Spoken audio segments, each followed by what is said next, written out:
Hello guys, my name is Victoria and I will be making baked macaroni and cheese for my food project.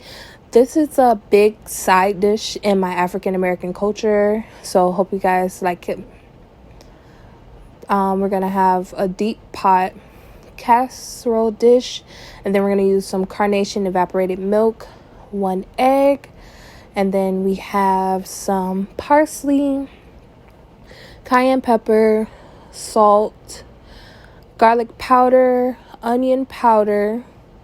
Then we have Creole seasoning.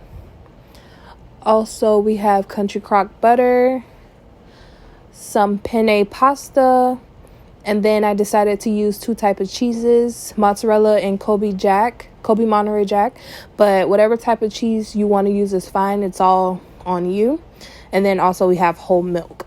So what you want to do is get your pot, fill it up with some water, put it on high heat, and add enough salt to season the pasta. Then you want to wait till your pasta gets to a rapid boil like this, and then you want to add your pasta to it. You do 1 quick stir. You don't need oil, just stir it real good, and your pasta shouldn't stick.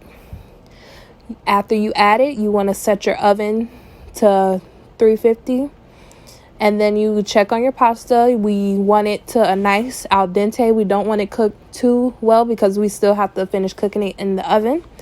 Now I'll be making a slurry with the eggs, milk, and all my seasonings, and we will add that into the mixture with the cooked pasta. This is a ultimate side dish in my African American culture. Everyone is always making macaroni and cheese. This is something that you can bring to any type of family event. This is something that everyone mainly tries to make, but it's also a dish that you can mess up, even though it's very easy to make. My grandmother taught me how to make this a couple of years back, so I'm kind of used to making macaroni and cheese. Even though she taught me her way, as I developed my own style with this. And right now, sorry, I was adding pepper. I forgot to put it on the list. But I added my own style to this macaroni and cheese. Now I'm draining the water from the pasta, as you can see. And I had 2 other seasonings that I forgot to show as well, like the pepper. It's garlic salt and paprika. With paprika, it doesn't really add a seasoning. I just use it to deepen the orange color. So now we're going to use the hot pot. That's why I have the mitten. You want to keep it hot because you're going to I just added the scoop of butter, and then I started adding the 2 cheeses so it can get a little melt. This dish is very versatile. It can be used at any type of event, like I said. I'm mixing the cheese up now. Sorry, just trying to get my way through this.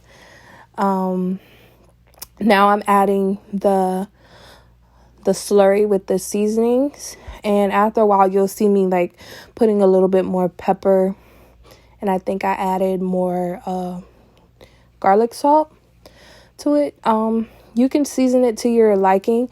This is a very versatile dish, so however you want to, you make it your own and get creative with it. Now I'm going to add the evaporated milk. This is a way you can open the can without using a can opener. Just stick the knife in both sides. And as I said before, I'm just adding extra seasoning. So can't have enough parsley, Then I'm going to divide this into 2 layers. I'm scooping it in, and then I'm going to make an even layer. And then I'm going to add cheese on top of this layer. So you put some of your cheese and you spread it around. Make sure you get cheese everywhere. We want this cheesy as possible, because what's the point of macaroni and cheese if we don't have the cheese? This is something that's very important to me myself as well, because this is like one of the first like home cooked like side dishes that I learned how to make. So that's why it's so important to me. And I feel like this is like art to me, because I took what my grandmother gave me, this recipe, and then I put my own spin on it and made it mine. So I was creative and made it, my own. Because even my grandmother eats it, she's like, it's good, but it's not like mine's. But she still appreciates that I can make a good, pan of macaroni and cheese. I think Tefler would agree with me, because, I took something and I got creative with it. Even though it's a original side dish, it's not the same as everyone else's. And then here I'm adding the rest of the milk. I added the whole can of the evaporated milk, and then I just put some of the whole milk in, just so it can reach to about that height. You don't want it to overflow, but just cover a little bit under the noodles.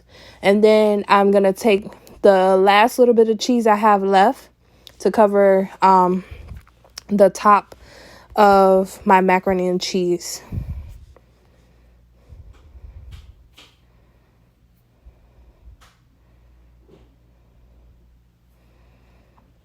Now I'm going to put the foil paper on before I put it in the oven. I tighten it on the ends, on the edges, but I leave it open in the middle so the foil paper doesn't stick to the cheese.